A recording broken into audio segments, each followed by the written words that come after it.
Hello everybody and welcome back to OMB Reviews. I am the critic who is a cynic. Hope we're doing well, and today we'll be doing a box office preview for this upcoming weekend, which sees the release of Doctor Strange in the Multiverse of Madness, and it is expected to have a pretty mad opening weekend. Now projections, at least from Box Office Pro, have it around $210 million, and that is just from the domestic market, meaning we're seeing well north of a $300 million opening weekend when you take in worldwide numbers into account. We also have some more weekend numbers for The Bad Guys, Sonic 2, Fantastic Beasts 3, and Everything Everywhere All at Once, amongst other films. So before we get any further, though, please make sure you smash that like button, light up that fire button if you're watching over on Odyssey, and also make sure that you are subscribed to the channel with that bell notification turned on. That way you know every time a new video or live stream goes live on the channel. And once again, want to thank everybody for understanding my schedule being a little haphazard this week, having to cancel the live show on Tuesday. Again, just a lot of random stuff going on. I can't really go into too much detail with it, but just know, again, I'm okay, family's okay. It's just a lot of just random stress and anxiety. Anyway, on to the news. Doctor Strange, the Multiverse of Madness. Wow, $210 million projected for its opening weekend, which is pretty amazing, especially since Doctor Strange right now at this point is expected to potentially surpass almost every single Marvel film that has come out over the last couple of years, with, of course, the largest number being shown from films like Shang-Chi and The Legend of the Ten Rings, and you could potentially see this film surpass them in the first weekend, or at the very least within the first week of its release, which is really just showing, again, just how much how much has changed, but also how much characters like Spider-Man and the Sony factor helping out Spider-Man so much with all of the nostalgia is able to, it looks like, carry on over into the Doctor Strange film as well. As again, I imagine that's probably one of the many factors that is resulting in this film. Now, the question is, of course, is this film going to be able to hold in its second weekend of release? It's going to be able to break even, just based on these numbers alone. That there's no question about that. But will it be able to continue week on and week on? Will it see massive drop-offs? What does this mean for other films in the MCU? Is this going to mean that, for instance, Ant-Man and the Wasp is going to have Ant-Man and the Wasp 2 really is going to have a major success? Does this mean the Marvels is going to have a major success? Again, I think the jury is still out on this one, because this is obviously very closely connected to a film that almost had $2 billion, which was Spider-Man No Way Home. If you look at the opening forecast, the movie is expected to make somewhere between $192 and $222 million. And so a very large range there. $200 million would be, I would say, the minimum that is projected for this film, which is, again, a lot higher than what a lot of the industry experts were originally projecting, which was around $150 million to maybe $200 million tops. 210, very impressive numbers there. With a production budget of around $200 million, the film needs to make roughly $500 million to break even. It'll be well on its way to doing so by the end of this weekend. The Bad Guys will be seeing a 39% drop, so a very strong hold for the film, making another $9.9 million. Still doing very well with kids and with the families, bringing its total domestic to $58.1 million. Sonic the Hedgehog 2 also continuing to hold very strong, making another $6.6 million.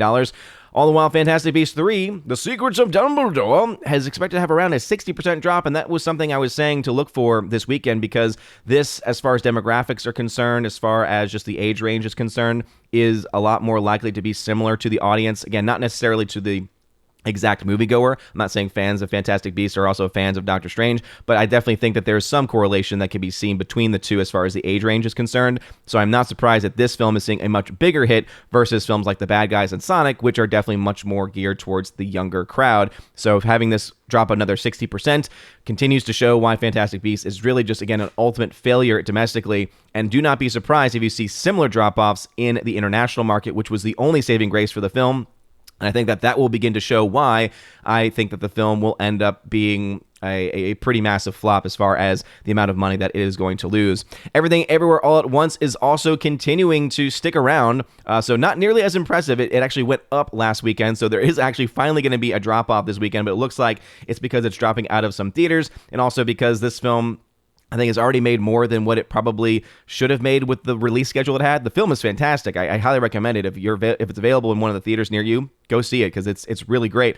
But at the same time, the release schedule for this was so weird and bizarre. But it is expected to make yet another $3.1 million despite all of that, and bring its total domestic up to $41.4 million. Again, still not quite where it needs to be to break even, but Again, this is getting to the point where it might be able to be basically a tax write-off for A24 based off of how much the film actually cost to make, which was not all that much. The Northman, $2.5 million, still not enough. A 61% drop. Again, not good for The Northman at all. Remember that this is a film that cost around $80 million to produce. This film way off the mark as far as how much money it needs to make. And I know some people don't care about that as far as the actual money is concerned, but guess what? If you want more films like this need to start making money, and that is not going to be the case in this film. It's going to be a massive financial loss for Focus Features and anyone else who was behind the production of the film. Lost City still hanging around, but as you can see, dropping off a lot of theaters. Maybe it gets to the $100 million mark domestically, but still not enough to make its money back. The Unbearable Weight of Massive Talent, another pretty fun film, dropping 64%. Again, because this film cost a little bit of money, around $30 million or so. It's still, again, way off the mark of where it needs to be, but again, might not be too low. Or rather, might not be too much of a loss. I know River was very, very, very excited about this film and very sad that Nicolas Cage is not going to be making a lot of money in this film. But it is, I think, important to note nonetheless that you could see a low enough number there.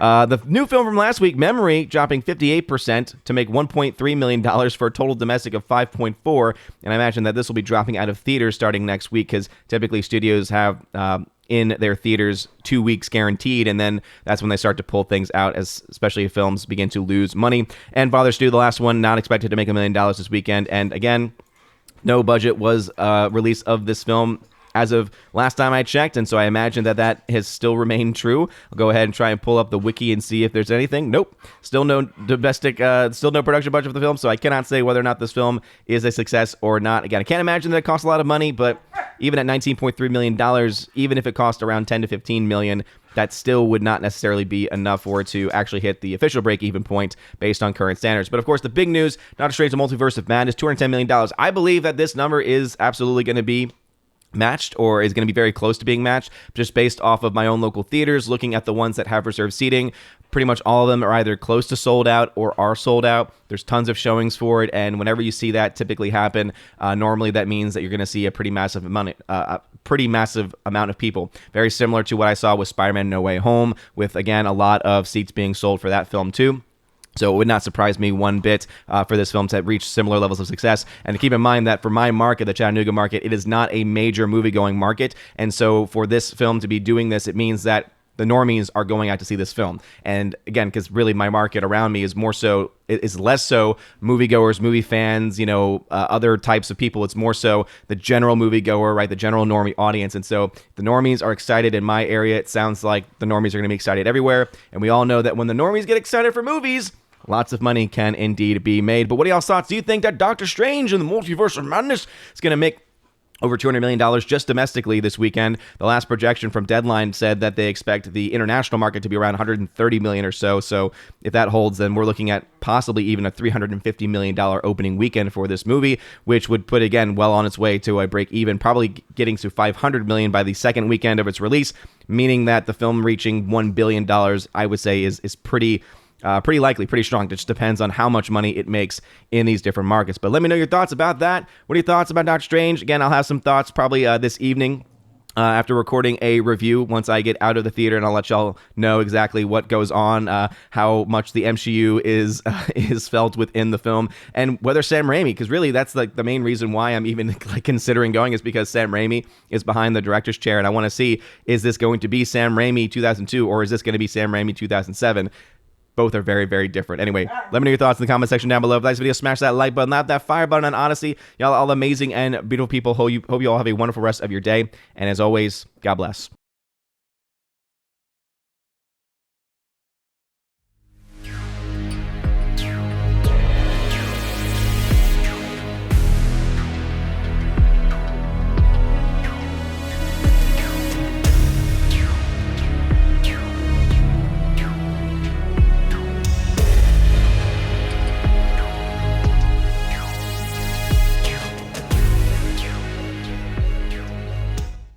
Before going any further, I wanted to give a very, very huge special shout out to one of my Valkyries, one of my longtime supporters, Tina B, the Empress of the Universe. Thank you Thank you so much for being a supporter and for being a mod on this channel. And now for a huge special shout out to all of my members who are at the Keeper of the Bifrost level and above on Patreon, Subscribestar, and Locals. So first on Patreon, Brandon, let's go Brandon, Christopher Bowman, Garrett Searles, Hymir Irie Hymason, Jacob from Holland, Jacob Juice, who you can check out on his Letterboxd. Jacob Juice is how you can find it. Jeffrey Toon, Joey Horn, Jonathan Carney, Laura, the Modern Major General, Story, Mad Mike Jackson, special shout out for him in a second, Mad Mitch Dunaway, Orange Hat Reviews, you can check out his channel, Orange Hat Reviews, Rosetta Allen, you can check out her channel as well, Stan Andrian,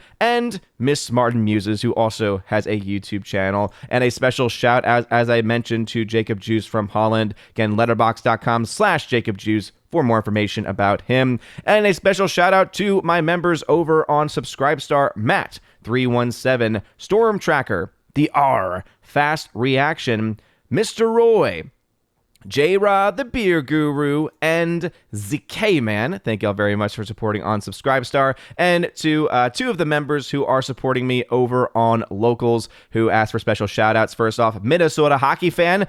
Let's go. Let's get a hockey player. And UAB, Mad Dog, Mike Jackson for the win. Thank you very much for supporting me, and also Robert Barnes on Locals as well. Anyway, if you want a special shout out, and Brett D90 for that matter, if you want a special shout out at the end of every single video, please check out that top link at the very top of the video description. It'll give you more information about the different tiers and what you get every single month. Thank you guys for your love, for your patience, for this month's shout out video as well. Have a wonderful rest of your day, and as always, God bless.